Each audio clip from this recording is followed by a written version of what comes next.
Friends, today हम लोग क्या पढ़ेंगे, कंपाइलर डिज़ाइनिंग के प्रीवियस ईयर क्वेश्चंस हम लोग करेंगे जो कि 1 नंबर के थे। और ये जो क्वेश्चंस हैं वो हम लोगों ने 1995 के करने जा रहे हैं। तो पहला क्वेश्चन है कि विच ऑफ द फॉलोइंग, ऐसा कौन सी स्ट्रिंग है that can definitely be said to be token without looking at the next input character while compiling the Pascal program। तो इस क्वेश्चन में हमें टोकन्स को पता करना है कि कौन से टोकन्स हैं जो कि नेक्स्ट इनपुट कैरेक्टर पे नहीं डिपेंड हो रहे हैं। और ये जो प्रोग्राम कौन सा हमारा, मतलब लैंग्वेज कौन सी है हमारी, पास्कल है। तो पास्कल लैंग्वेज में जो हमारे ये जो हमें ऑप्शंस दिए गए हैं, बिगिन, प्रोग्राम और ये आइडेंटिफायर, तीनों ही सिंबल हमारे पास्कल प्रोग्राम में नेक्स्ट इनपुट पे नहीं डिपेंड होते। तीनों ही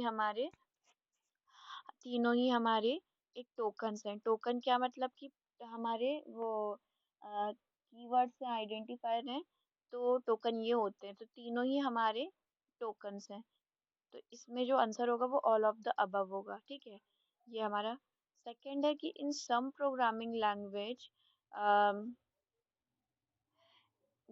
हम लोग के पास लेटर्स होते हैं। और लेटर जो हमारे होते हैं, जो इसमें एक बोलना है कि हमारे पास एक लैंग्वेज है, उसमें हम लोग को एक एक्सप्रेशन बनाना है। ठीक है, तो हमें दिया गया है एल।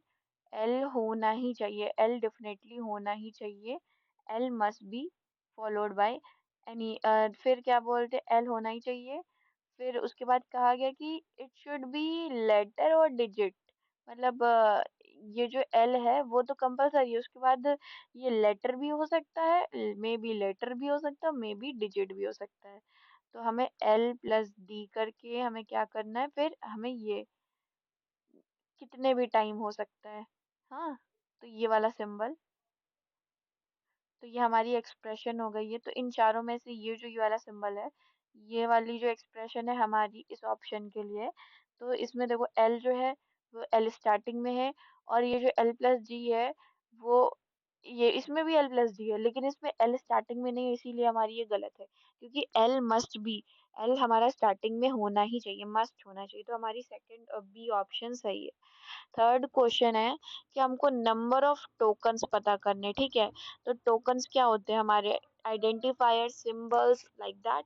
तो हमारी लैंग्वेज भी मैटर करती है कि हमें कौन सा, क्या बोलते हैं, लैंग्वेज। अगर सी प्रोग्रामिंग है तो अलग टोकन्स उसमें अलग काउंट करेंगे। और फॉर्टेन है यहाँ पर, तो फॉर्टेन में हम लोग कैसे फाइंड करेंगे, ये हमारा जो प्रोग्राम है ये दिया गया है ये डू। तो इसमें हमें टोकन्स फाइंड करने हैं।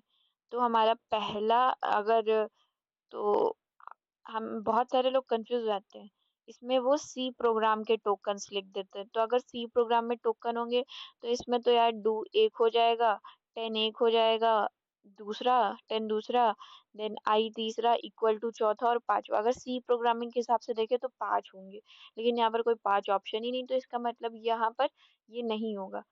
तो अब फॉर 10 में क्या होता है कि ये पूरा असाइनमेंट ऑपरेटर से पहले तक का, और यहाँ से आई से लेकर, ये पूरा एक टोकन है। ठीक है, एक टोकन है।